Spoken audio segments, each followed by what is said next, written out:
En el principio es el delirio, presentación del hombre y lo divino de María Zambrano. Como cuando antes escribía durante la Guerra Civil Española o en la Segunda Guerra Mundial, parte aquí María Zambrano, en el fondo y en definitiva, de la situación más bien calamitosa y lamentable del hombre contemporáneo, aferrado con desesperación disimulada a la última tabla de salvación que se imagina que son los hechos y los aconteceres escuetos e indiscutibles en cuanto que matemáticamente fijados.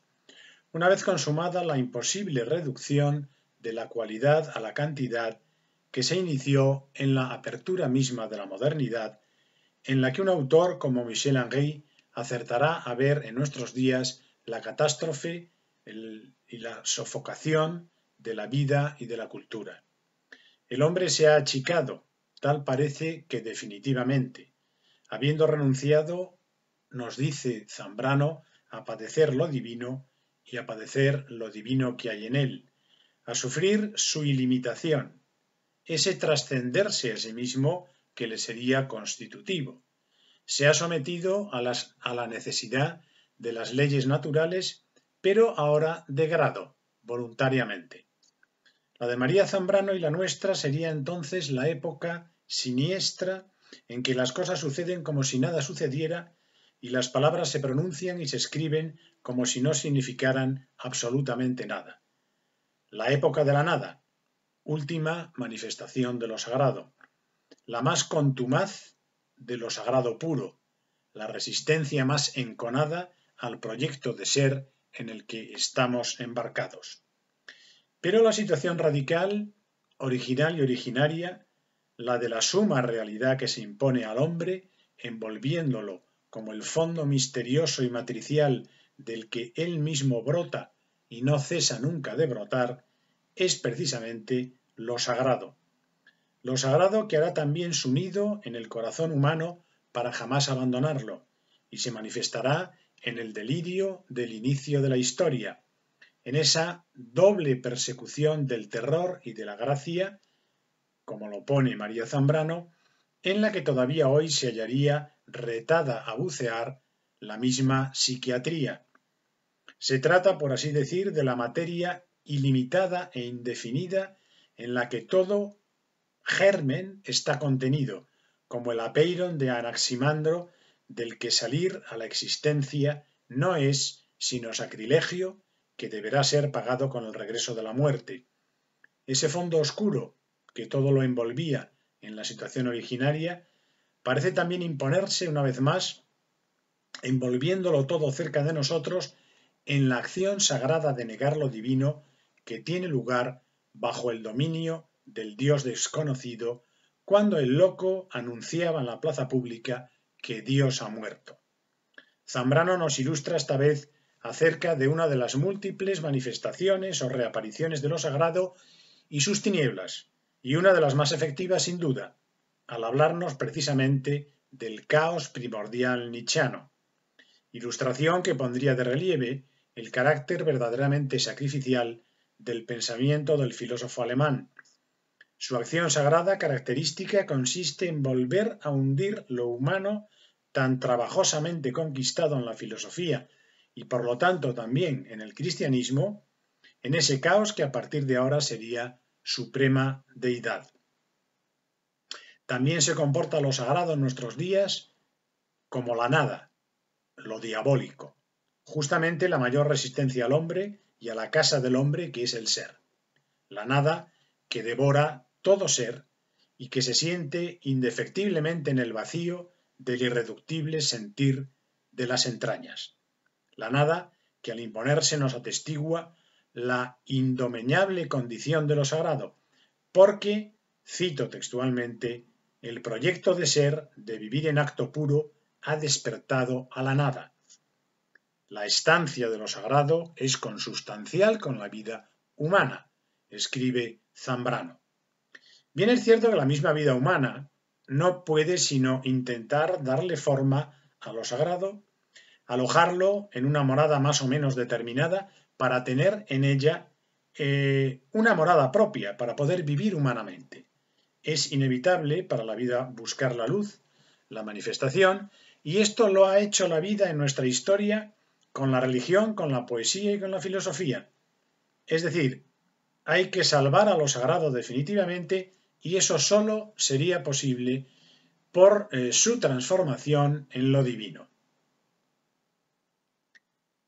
Hay que independizarse de lo sagrado, en la medida de lo posible, para poder vivir humanamente.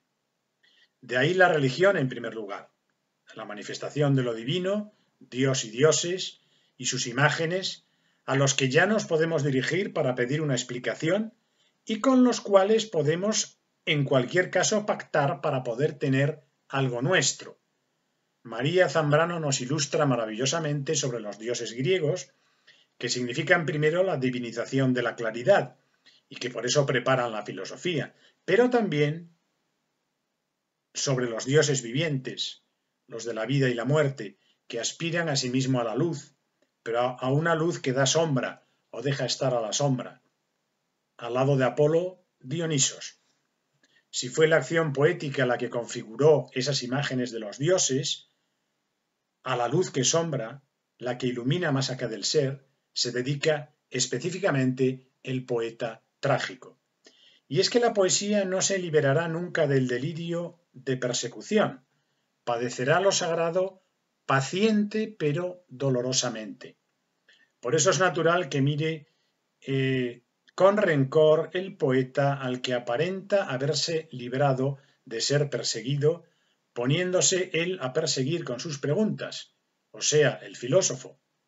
Frente a lo sagrado, el poeta tiembla, calla y habla, de manera que nos tendría que quedar perfectamente claro que, escribe Zambrano, la polémica o diferencia habida entre filósofos y poetas se dibuja sobre el fondo de lo sagrado, de la relación con los dioses, es decir, de la piedad.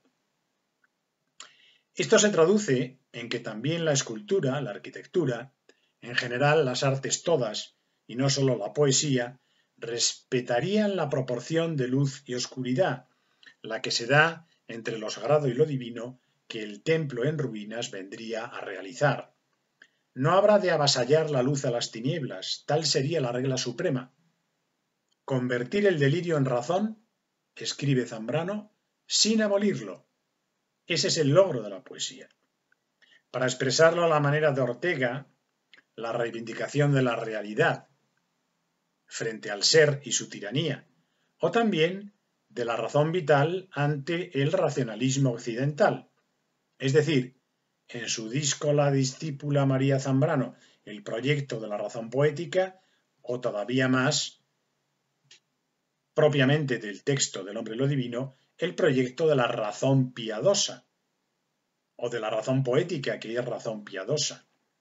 Ese proyecto nos va a permitir reconocer, con una precisión extrema, privilegiada, los perfiles de la filosofía y de la actitud filosófica, como peculiar transformación de lo sagrado en lo divino. Históricamente, el trayecto desde la Peiron a la unidad. Esta vez en lo divino de la idea de Dios, del Dios idea, que sería el remate del proyecto de ser, o del ser humano. Hasta tal punto que las palabras de Lucrecio sobre la indiferencia de los dioses, más que marcar para Zambrano el final de los dioses, señalarían el final absoluto de los hombres, o su inmersión en el vacío. Aunque la línea órfico-pitagórico-heraclitiana, aquella en la que el ser no vence al tiempo y la unidad se plantea como música, número, armonía de contrarios, vaya a reaparecer intermitentemente en la historia de la filosofía a la manera en que acostumbran los vencidos a reaparecer, es decir, en tanto mal asimilados por los vencedores. La unidad de identidad triunfadora, que había empezado con Parménides, alcanzará en la entidad, la sustancia aristotélica, la victoria, al parecer definitiva, de la palabra. Palabra y razón por las que los hombres habrán conquistado por fin el derecho a vivir humanamente, ajenos al sacrificio y en apariencia ajenos a la piedad, ajenos en definitiva al tiempo devorador. Para Aristóteles el tiempo es sólo devenir, y al padecer de la vida, que es el infierno.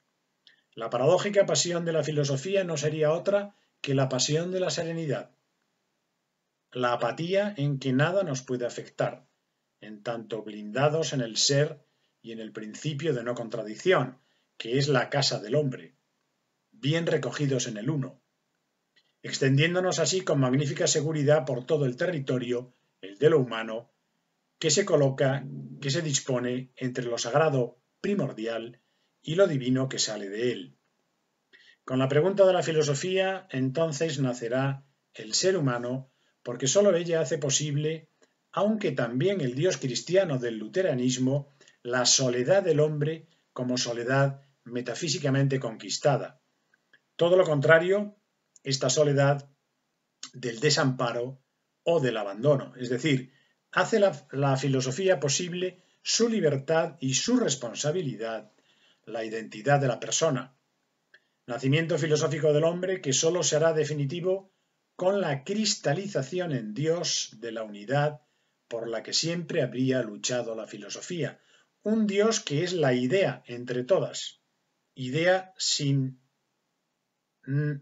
nada de ambigüedad. Dios idéntico a sí mismo, permaneciendo eternamente en sí mismo, Dios que es actualidad de la inteligencia y por eso soporte y garantía del ser de cada cosa, por supuesto del ser humano.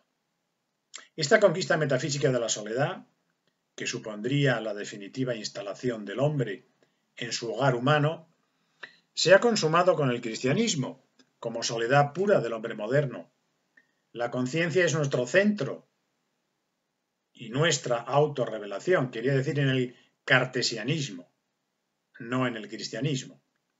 El acto de pensar como pura acción, que nos sitúa, como corresponde en verdad a los espíritus, más allá de toda contingencia, a salvo del goce, y por eso también y sobre todo del sufrimiento, habiéndose eludido con el cartesianismo incluso el contacto con lo divino. Al ingresar en la modernidad vislumbramos el anhelo del hombre por librarse de toda enajenación, a buen recaudo en su ser, el ansia del hombre de llegar a quedar libre de lo extraño y lo entrañable. En definitiva, como dice textualmente Zambrano, se aspira a vivir en la identidad, que es lo mismo que estar a salvo del infierno, a salvo de ser lo otro. Ya con el triunfo del Dios cristiano se había esbozado algo tremendo, repleto de consecuencias. El hecho de que la luz de la inteligencia pura encuentra en la condición humana un resto, una resistencia de fondo. En este caso, la inconfesable esperanza última de mover a Dios, o sea, de ser visto y amado por Él. La esperanza de salvarse de otro modo. Es decir, la vida humana no logra nunca alcanzar la identidad, por mucho que tampoco pueda renunciar a perseguirla. A continuación, hay que preguntarse ¿a costa de qué advino el hombre a la condición humana?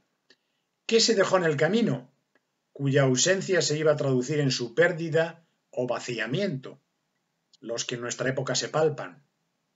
En lo esencial, lo ocurrido se deja pensar si decimos que el itinerario hacia el uno de la identidad tuvo que descartar todo lo que persistía en la alteridad, todo lo que no se deja reducir. Lo que significa, por ejemplo, que Aristóteles se vio obligado a condenar a los pitagóricos, para que naciera del todo la filosofía, la palabra, porque el Dios de los pitagóricos, escribe Zambrano, no es la idea, sino el fondo sagrado y escondido. Es decir, el reduccionismo de la unidad de identidad que se pone o se tiene que poner manos a la obra en la construcción de la casa del hombre, al abrigo de las inclemencias de la intemperie, supone el inevitable darle la espalda a lo sagrado, el olvido de lo sagrado que, en definitiva, resulta imposible, porque viene a consistir en el olvido de la misma condición humana.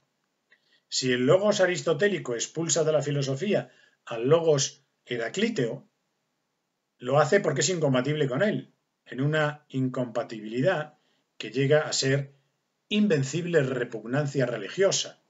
Es decir, porque la piedad de la inteligencia, o logos palabra, no puede soportar la piedad del logos sagrado. La filosofía pretende deshacerse en el límite de todo rastro de inspiración. En suma, obligada como está en su misma raíz por su condescendencia con los hombres, la que le lleva a romper con la palabra una y otra vez el silencio de los pensadores inspirados y asociales. En el universo de los números encontramos movimiento incesante, tiempo. Allí cada cosa no es sino la relación con otras cosas. Cada cosa se halla allí en esencial alteridad y nunca en sí misma, siendo siempre lo otro. Lo que la filosofía del ser y de la sustancia expulsó con violencia de su proyecto humanizador, el proyecto de apegarse al ser, fue la decisión infernal de apegarse al padecer del tiempo.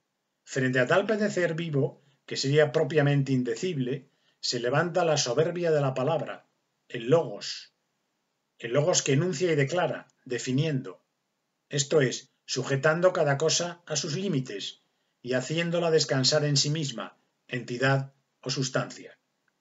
El Dios de la inteligencia, que no reclama del hombre sometimiento ni sacrificios, venció finalmente al Dios del tiempo. En la misma medida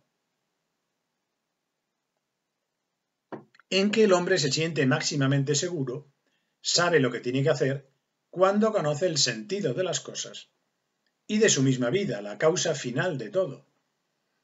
El Dios del pensamiento, en su claridad, nos ahorraría el padecer, esto es, la vida misma, la historia irrenunciable del alma, para decirlo en los mismos términos de Zambrano.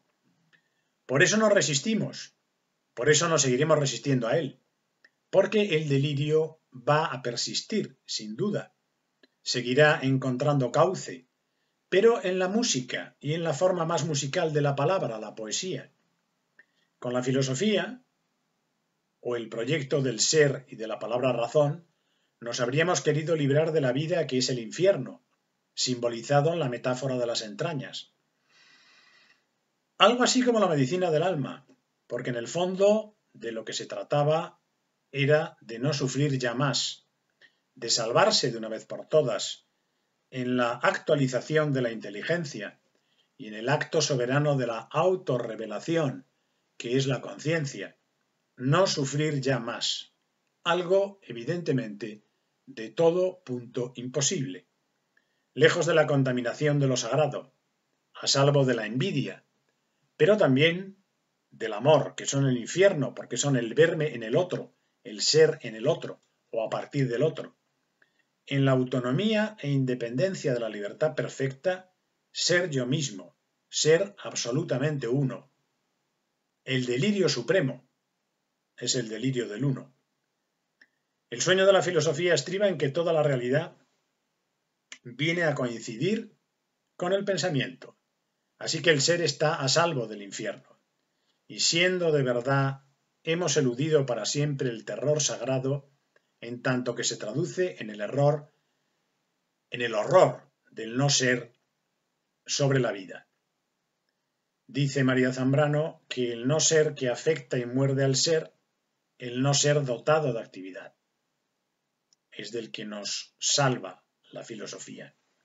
El no ser no puede ser abordado por la inteligencia, por lo tanto no es real, decretará el filósofo en su fatal olvido de lo sagrado.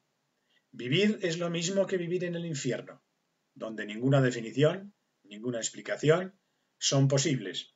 Por eso mismo, allí ha procurado internarse la mirada del poeta trágico, lo otro que el filósofo, para mostrarnos lo otro del ser.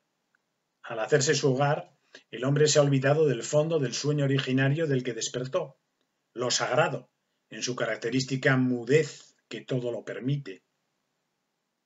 Eso que se trasluce en su condición de viviente, en el sentir irreductible de la vida humana, al que pretende ser fiel la metáfora de las entrañas. Y el problema es que esta situación de olvido, verdadera represión implicada en el proyecto universal de la reducción a lo uno, que es el de la filosofía, es una imposibilidad radical, que por eso vendría a parar en el hecho de que lo sagrado siempre resiste y siempre acabará reapareciendo a lo largo y a lo ancho de la historia en su doble faz del terror y de la gracia, la ambigüedad del delirio. La conclusión de Zambrano no es que la verdadera muerte de los dioses trae consigo la muerte del alma.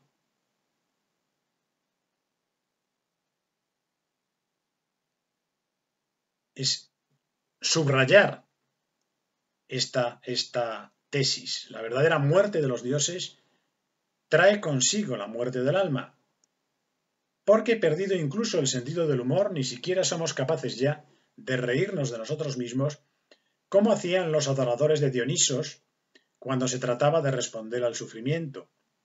Con el olvido de lo sagrado se consumaría entonces la pérdida del hombre, verdadera renuncia a sí mismo. Se consumaría el afianzamiento del hombre en cosa, literalmente, con unas ciertas propiedades psicobiológicas, todas justificables. La índole desalmada, en ese sentido atea, de la civilización tecnocientífica, en que habría venido a desembocar y a cuajar el proyecto milenario de la filosofía, en sus estructuras metálicas, que son las de la dominación incondicionada, es la que se pone de manifiesto en nuestro mundo contemporáneo. Pero al querer borrar en ella de esta forma todo resto de enajenación, todo resto de inspiración, en su disparatado proyecto de soledad radical, la filosofía se estaría borrando a sí misma. El hombre de la absoluta desvinculación tecnocientífica se halla solo frente a un mundo de hechos y en ese momento la filosofía desaparece, porque la filosofía solo puede ser en realidad identidad, pero identidad inspirada. Mi identidad personal es la conquista de la soledad. Se nos insiste en ello, pero una conquista que tiene que pasar necesariamente por la mirada del otro y por el verme en el otro. Y como todo el mundo sabe, el infierno son los otros. ¿Dónde habría estado el error? Pues justamente en la creencia tan característicamente occidental de que era preciso enaltecerse y para ello era preciso desarraigarse, arrancarse las entrañas proletarias, y así liberarnos del gemir de las entrañas. Cuando lo cierto es, dice Zambrano, que los ojos que no lloran se confunden. Literalmente leemos: las entrañas fueron desde el principio sometidas, acalladas en el curso del filosofar. Y Zambrano nos dice que lo que de verdad sucede, lo que podríamos llamar situación natural, es que el sentir original exige del pensamiento ser desentrañado, en el preciso sentido de ser llevado a la luz. La vida humana persigue la luz, sin poder alcanzarla nunca completamente. El hombre y lo divino habría tenido su origen en las reflexiones zambranianas sobre el asunto decisivo de la piedad, aprovechando para realizarlas, por supuesto, el tratamiento que Max Scheler hizo de la simpatía, pero en general la auténtica conversión de la filosofía contemporánea, según Zambrano, que se habría manifestado en los existencialismos, en la razón vital y movimientos por el estilo. Había quedado con todo ello el filosofar eximido de su casta renuncia tan tradicional que se creyó constitutiva del filosofar. La renuncia a internarse en los infiernos de la vida, hasta el punto de que ahora, cuando Zambrano escribe a mediados del siglo XX estas páginas, ahora en ese momento se le exige a la filosofía lo contrario, la exigencia de internarse en los infiernos de la vida, para lo cual la razón del viejo racionalismo será inservible y entonces habrá de ser transformada radicalmente en una razón mediadora entre la inocencia de la poesía y la ascesis de la filosofía tradicional.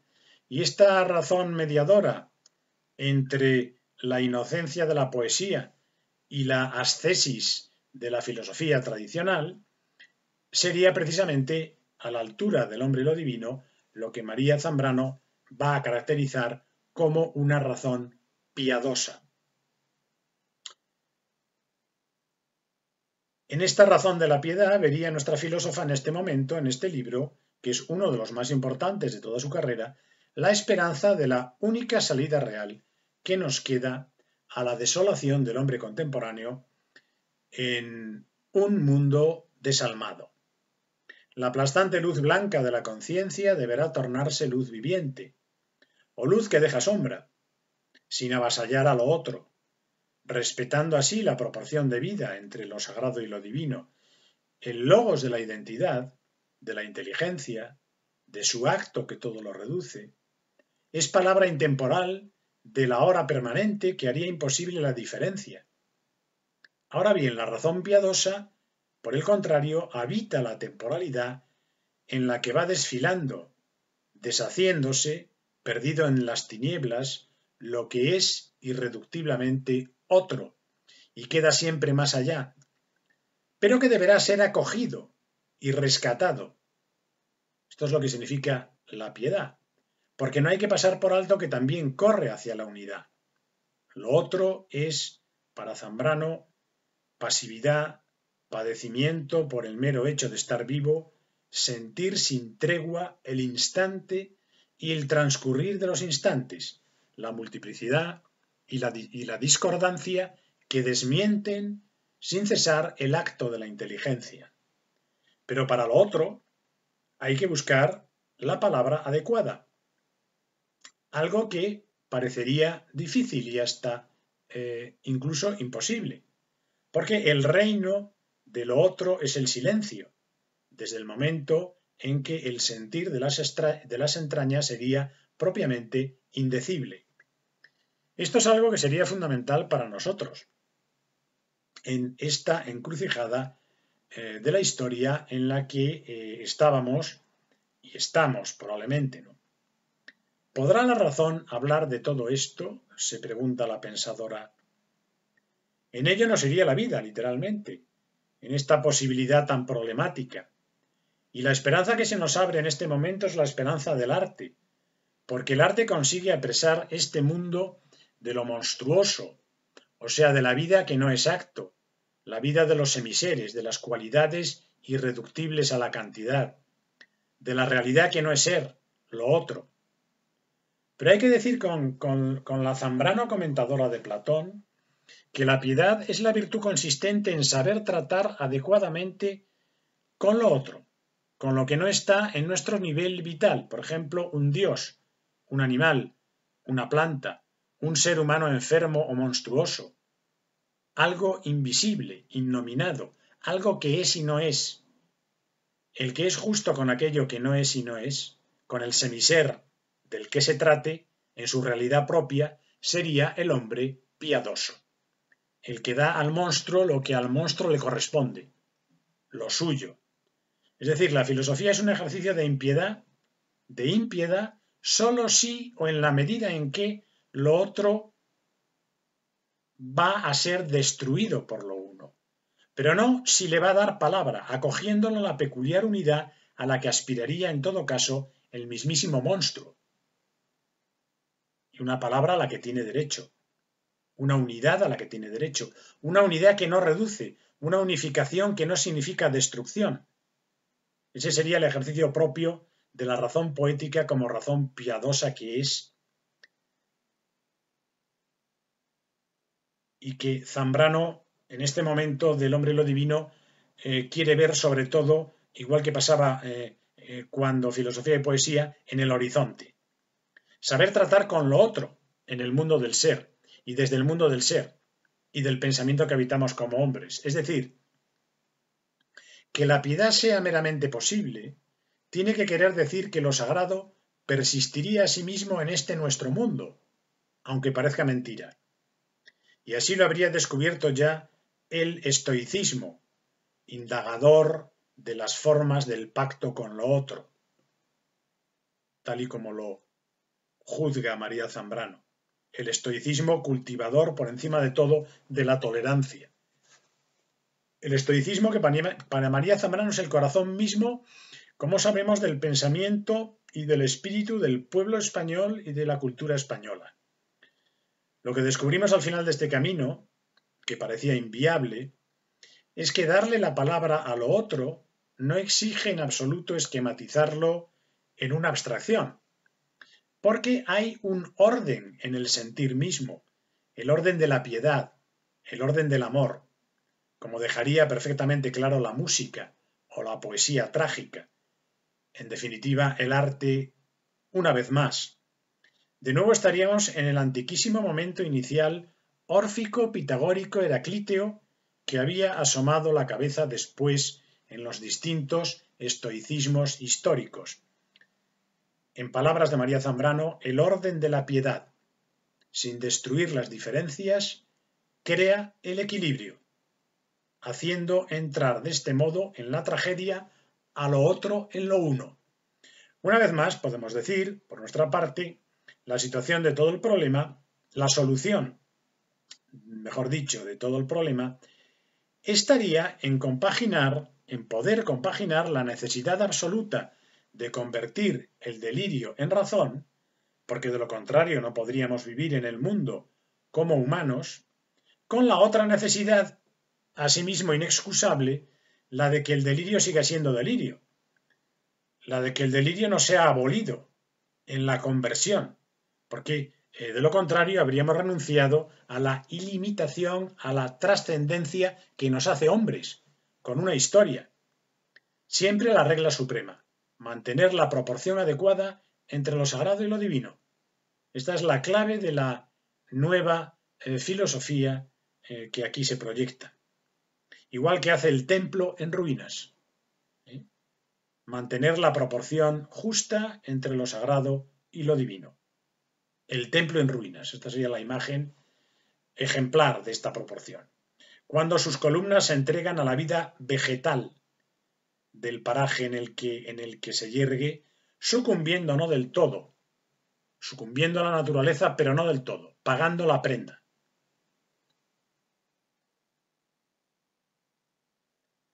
Me gustaría terminar aludiendo a que para otro de sus libros, María Zambrano escribe sobre la ciudad de Segovia. Segovia, un lugar de la palabra. Y entonces nos hace vivir la particular comunión de su ciudad castellana con la luz, sobre todo la luz tan diferente de la que brilla en Toledo, Cuenca o Granada, pero también con el aire, el agua y el fuego del sol. En el itinerario que la filósofa traza por Segovia y sus deliciosos parajes, recorreremos algunos de los lugares sagrados. Las rocas que ciñen el Eresma, la iglesia y el barrio de San Lorenzo, las de San Vicente, Santa María del Parral, la Veracruz de los Templarios, que se divisa desde el Alcázar, la de San Marcos y su barrio, donde se cuece el pan, que es para comer en grupo y jamás en el desamparo del enajenado, porque no se deja el pan de Segovia comer sin prójimo, sin padre, sino que como la palabra, el pan alcanza la plenitud de su ser dándose.